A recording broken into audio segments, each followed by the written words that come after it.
नमस्ते नमस्ते, good afternoon, love you all, love you all.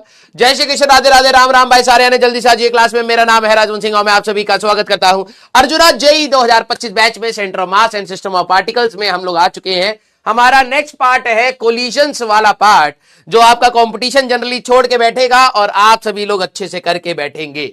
नमस्ते नमस्ते, यस यस यस, आवाज एक बार सही से आ रही है तो थम्स अप कर दीजिए बेटा। हाँ सर, छुट्टी वाले दिन भी, अरे यार क्या बताए, पहले सिलेबस ढंग से कराए होते तो जरूरत नहीं पड़ता, लेकिन अब क्या करे भैया, संडे भी देना पड़ रहा। ठीक है, हाँ तुम लोगों को तो टीचर काम चोर लगता है, संडे भी एक्स्ट्रा पढ़ा रहा। Yes, good afternoon good afternoon good afternoon. हाँ, अब निखिल सर का आई थिंक सिलेबस खत्म होने वाला होगा या हो गया होगा। ठीक है, आ जाओ भाई। हाँ, आराम से पढ़ेंगे और क्या, हमें कोई जल्दबाजी थोड़ना है। ठीक है, जेई मेंस भाई देखो, तुम्हें एक बात पता लग गई होगी कि जेई मेंस का इस बार का पैटर्न चेंज हुआ है। ठीक है, हो सकता है अगले साल तुम्हारे लिए फिर से चेंज करते हैं, उनका कोई भरोसा नहीं है। ठीक है, तो अब पहले 5 क्वेश्चन आपके ऑप्शनल होते थे कि आप करना चाहो तो कर सकते हो, नहीं करना चाहो तो उसकी जगह पर आप दूसरे कर सकते हो, लेकिन अब वो ऑप्शनल क्वेश्चन हटा दिए गए हैं। दैट मीन्स अब जो पूछे जाएंगे उन्हीं को ही आपको जवाब देना है। नॉर्मली क्या होता है कि जब ऑप्शंस होते हैं तो आपको जो सवाल नहीं आता उसकी जगह पर आप दूसरा करके अच्छे मार्क्स स्कोर कर लेते हैं। तो अब आप सभी लोगों को यहां पर ध्यान रखना है कि सारे सब्जेक्ट्स, सारे चैप्टर्स, सारे टॉपिक्स आपके कवर होने चाहिए, क्योंकि वहां पर जाके अब आपको चांस नहीं मिलेगा। क्लियर है क्या? यस और नो?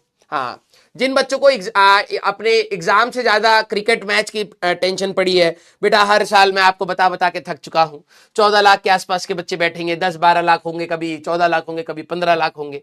सिलेक्शन बहुत कम का होना है, और जो बच्चे सिलेक्शन लेते हैं उनके लिए फर्स्ट प्रायोरिटी अपना एग्जाम होता है, सेकंड प्रायोरिटी आपके लिए सारी चीजें होती है। या तो आप दूसरी चीजें एक्स्ट्रा पहले कर लीजिए और फिर आप दूसरों का सक्सेस देख लीजिएगा एग्जाम में, या फिर आप खुद से पहले उस चीज में कर लीजिए और फिर बाद में आपको जितना क्रिकेट देखना है आप देख सकते हैं। यस, हाँ आइए आइए आइए, कट ऑफ गिरेगा, दैट इज वेरी गुड। और जो पढ़ने वाले बच्चे, देखो हर साल ना कुछ ही बच्चे, देखो पढ़ तो हर कोई रहा है, कभी कोई थोड़ा सा पढ़ रहा है, कभी कुछ पढ़ रहा है, कभी कुछ पढ़ रहा है, लेकिन जो सीरियस बच्चे हैं उनके लिए फायदेमंद वाली बात है, क्योंकि जो सीरियस बच्चा होता है वो हर टॉपिक की सीरियसनेस को समझता है, हर टॉपिक के ऊपर के सवाल लगाने की कोशिश करता है।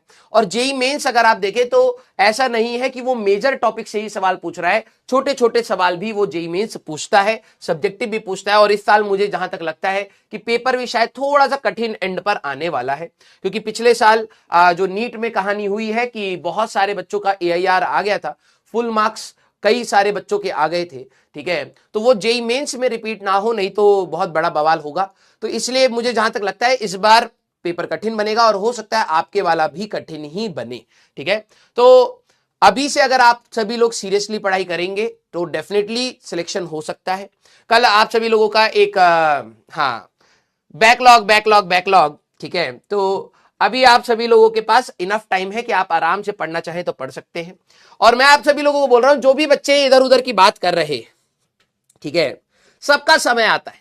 ठीक है, ये मत बोलिएगा कि सर बाद में कि सर मैं तो बहुत सीरियस था। नहीं, सीरियस ये नहीं होता कि आप बीच में कुछ घंटे बकैती कर ले और फिर कुछ घंटे सीरियसली पढ़ ले। नहीं, सीरियसनेस आपको थ्रू आउट रखनी पड़ेगी। और जब 11वीं क्लास आपकी स्टार्ट हुई थी तो बताया गया था ये भैया मैराथन है, सबके बस की बात नहीं है, सबके बस की बात नहीं है। डिसिप्लिन में रह के 2 साल पढ़ लेना। ठीक है, आप सभी लोगों ने 10th भी दिया, आप सभी लोगों ने 9th क्लास भी दी है, कुछ महीनों का डिसिप्लिन से भी मार्क्स आ जाते हैं। लेकिन जेई एक ऐसी चीज है बेटा, अगर आप कुछ महीनों के डिसिप्लिन में है तो सिर्फ आपको स्ट्रेस होगा। क्यों? क्योंकि आप बीच के रास्ते में, आपको लगेगा आपका बैकलॉग बना पड़ा, या तो आप पूरा ही छोड़ के स्ट्रेस फ्री रहो। ठीक है, लेकिन अगर आपने कुछ थोड़े से टाइम के लिए अगर आपने डिसिप्लिन रखा है तो वो ज्यादा स्ट्रेसफुल होगा। रीजन बीइंग, क्योंकि आप एस्पायर कर रहे हैं कि एक अच्छी रैंक आए, लेकिन आपने उतनी मेहनत नहीं डाली। तो यहां पर जितने भी सीरियस बच्चे हैं बेटा, मैं आप सभी लोगों को बोलूंगा कि आपकी मेहनत बहुत ज्यादा मैटर करती है, तो प्लीज चुपचाप अपनी तैयारी करते रहिएगा। और मैं आपको पहले बता रहा हूं, आप में से कई सारे बच्चे जब 12वीं क्लास में जाएंगे तो ये जो इधर उधर के बात करने वाले बच्चे हैं, ये सारे चैट करते हुए आपको दिखेंगे कि सर मेरी पूरी 11th बर्बाद है। जैसे अभी 11th खत्म भी नहीं हुई है ना, अभी 11th खत्म भी नहीं हुई है और बच्चे अभी भी खराब करके बैठे हैं। ठीक है, और फिर वो बोलते हैं कि सर हमारा ना 11th अभी बैकलॉग में है, हम कैसे करें।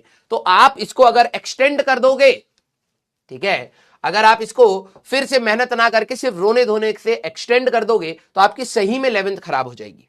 ठीक है, मैंने आप सभी लोगों को बोला है 50% भी अगर आपने कॉम्पिटिटिव लेवल का 11th पढ़ रखा है तो आपको बहुत बड़ा एडवांटेज मिलेगा। एंड मैं अपने एक्सपीरियंस से कह रहा हूं बेटा, आप काफी कम स्ट्रेस के साथ 12वीं में एंटर करेंगे और आप 12वीं बहुत अच्छे से होल्ड कर पाएंगे। अदरवाइज अगर आपने आज का समय और ये 11th क्लास का समय जाने दिया तो बिलीव मी आप बहुत स्ट्रेसफुल होके ही पढ़ाई कर पाएंगे। कई सारे बच्चे 11th खराब होने के बाद भी सिलेक्शन ले लेते हैं। तो मैं यही कहता हूं कि अगर 11th सुधरी होती तो सिलेक्शन स्ट्रेसफुल नहीं होती। ठीक है, उन्होंने 12वीं में कई कई घंटे दिए, 11th भी कवर करी, 12वीं भी कंप्लीट करी, प्रैक्टिकल्स भी दिए, बोर्ड्स भी दिए, फिर जेईई मेंस के मॉक टेस्ट भी दिए, थोड़ा सा तो कम स्ट्रगल होता। तो आज की ही इनपुट्स आपके मैटर करते हैं। क्लियर है क्या? यस और नो? हाँ या ना? सर 11th खराब होने के कगार पर है, वो तो आप लोग कर रहे हैं, देखो मैं आप सभी लोगों को कभी भी ना झूठी तसल्ली नहीं दूंगा। जहां पर आप लोग डिजर्व करते होंगे कि आपको डांट पड़े, आपको पड़ेगी। ठीक है, और मैं आपको बता रहा हूं, ठीक है, जैसे कई बच्चे इधर उधर के कमेंट्स कर भी रहे हैं।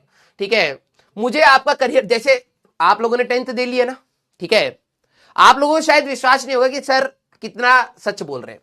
आप सभी लोगों ने 10th दे लिया, मान लीजिए आपका कोई छोटा भाई बहन है, ठीक है, जो एग्जाम से पहले भी पढ़ नहीं रहा है, तो आपको तो दिखाई दे रहा होगा ना कि भाई अगर तूने अब नहीं पढ़ा ना तो फिर बहुत दिक्कत होने वाली है।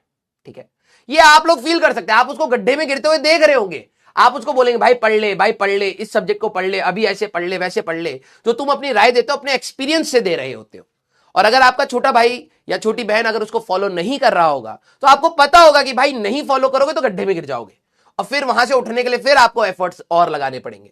तो वही चीज मैं आपको देख के ही बता रहा हूं। मैंने कई सारे बच्चों को बेटा गिरते हुए देखा है। तो आप अभी बहुत सही जगह पर हैं कि यहां से अगर आपने 11th सुधारनी स्टार्ट करी तो आप काफी कुछ सुधार सकते हैं। ठीक है, काफी कुछ सुधार सकते हैं। अब आपको है कि हां सर परफेक्ट नहीं हो पा रही, सारे सवाल नहीं लग पा रहे, वो भी एक्सेप्टेबल है भाई, वो भी एक्सेप्टेबल है। 80 to 90% 11th क्लास के बच्चे जब 11th से 12वीं में जाते हैं 11th याद ही नहीं होती कि उन्होंने पढ़ा क्या है। ठीक है, तो ये आप सभी लोगों को थोड़ा सा ध्यान रखना पड़ेगा। ड्यूरेशन हमारा 4 घंटे का है, मैं 2 घंटा पढ़ाऊंगा, फिर ब्रेक दूंगा, फिर 2 घंटा पढ़ाऊंगा। क्लियर? यस और नो? हाँ या ना? प्रैक्टिस का बैकलॉग हमेशा रहेगा बेटा। जिन बच्चों को ये लगता है कि मैंने ज्यादा सवाल नहीं लगाए हैं या मेरे काफी सारा क्वेश्चंस का बैकलॉग है, आप वो खत्म कर लेते ना। समझिए आप लोग बच्चे हैं, अगर मान लो आपका 100 क्वेश्चन का टारगेट था, आप उसका अभी स्ट्रेस ले रहे कि यार 100 क्वेश्चन मेरे नहीं हुए इसलिए मुझे स्ट्रेस हो रहा है और इसलिए मैं इस चैप्टर को कंप्लीट नहीं मान रहा हूं। फॉर एग्जांपल अगर आपके 100 कंप्लीट होते ना तो आप ऐसा थोड़ा ना होता कि 100 के बाद आप टारगेट लेस से होते, आप ये सोचते कि यार 50 क्वेश्चन और लगा लेता हूं उसके, और वो नहीं होते फिर आप कहते। तो क्वेश्चंस की कोई लिमिट नहीं होती बेटा, आप कोशिश करते हैं कि भाई मैक्सिमम मैं कितने सवाल लगा सकता हूं, ये आपको करना पड़ेगा। क्लियर है क्या? यस और नो? हाँ, चलिए बेटा स्टार्ट किया जाए। हाँ, आइए आइए आइए। बहुत सही। ठीक है, तो आज हमें करना है बेटा अपना centre of mass and system of